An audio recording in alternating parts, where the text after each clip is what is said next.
दोस्तों, सलाम मसनून। अब तमिलनाडु में तैयारी हो रही है आने वाले इलेक्शन को फेस करने के लिए। डीएमके और एआईडीएमके दोनों पार्टियां लगी हुई हैं मुख्तलिफ़ पार्टियों से बातचीत करने।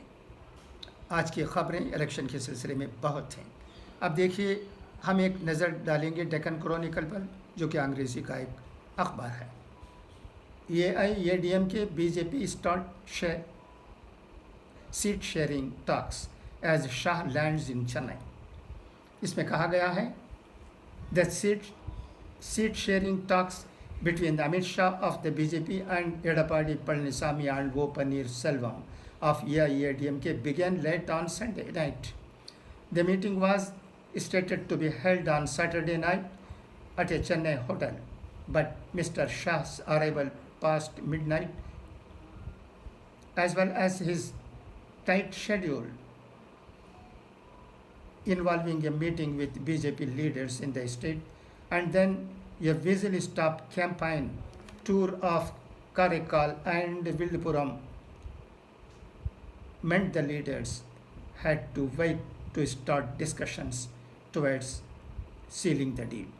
Indications are that the Tamil Nadu ruling party was driving a hard bargain by offering only up to 21 seats for the national ruling party in its alliance relating to the PMK as its major ally. हाँ, AIADMK BJP को ऐसा लगता है इस report से कि 21 seat देने वाली है। हाँ, बिल्कुल ठीक है। तमिलनाडु में बीजेपी की यह हालत है, आप इससे वाकिफ़ हैं। तो 21 सीट देना भी ऐसा समझा जाता है कि बहुत बड़ी बात है।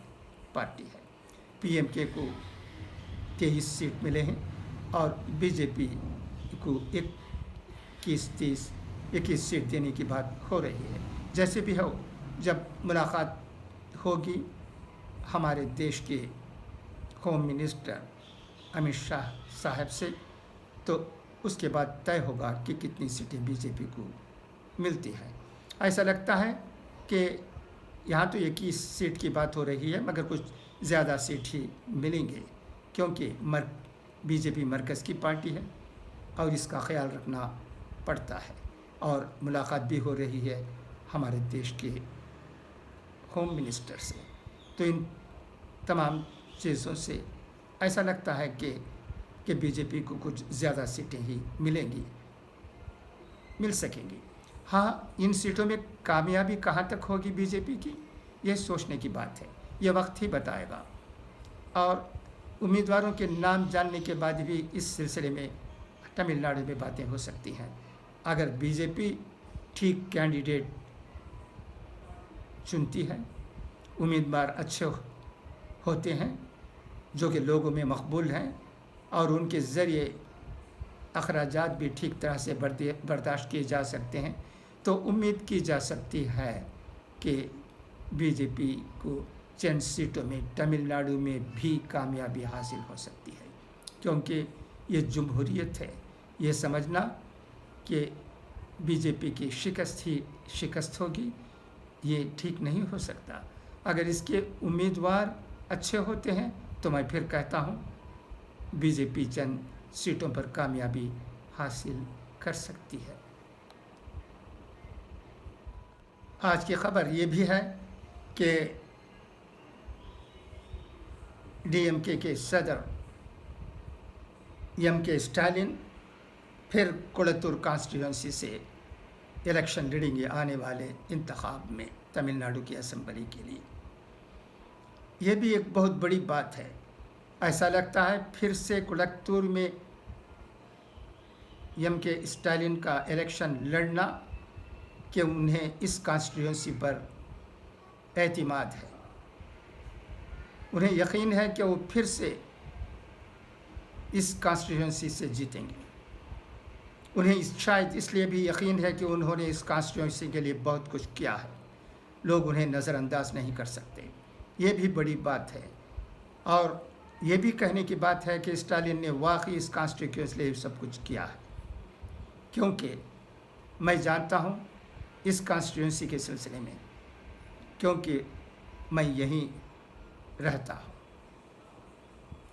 یہاں ان کے تعلقات لوگوں سے بہت اچھے ہیں، ان کی میٹنگیں بھی یہاں اکثر ہوتی ہیں۔ جب لوگوں کو تکلیف ہوتی ہے تو اسٹالن وہاں پہنچ جاتے ہیں اور ان کی مدد کرتے ہیں، یعنی بالفاظ دیگر خدمت خلق کا کام ان کے ذریعے بہت اچھا ہوا ہے اس کانسٹیٹیوئنسی میں۔ لہٰذا ہم جیسے لوگ یہ امید کرتے ہیں کہ اس بار ان کی جیت بہت اچھے ووٹوں سے ہوگی۔ ان کو ووٹ دینے والوں کی تعداد گزشتہ مرتبے سے زیادہ اس مرتبہ زیادہ ہی ہوگی۔ ہم انہیں مبارکباد دینا چاہتے ہیں اور یہ بھی یقین دلانا چاہتے ہیں کہ آپ نے ایک اچھی کانسٹیٹیوئنسی میں الیکشن لڑنے کی سوچی ہے۔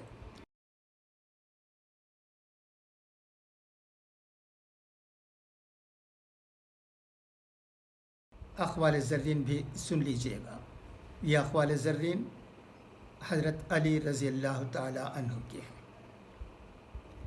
حکمت مومن کی کھوئی ہوئی چیز ہے۔ حکمت خواہ منافق سے ملے لے لو۔ ادب بہترین کمال ہے اور خیرات افضل ترین عبادت ہے۔ جو شخص نہ زبان سے، نہ ہاتھ سے اور نہ دل سے برائی کی روک تھام کرتا ہے، وہ ایک چلتی پھرتی لاش ہے۔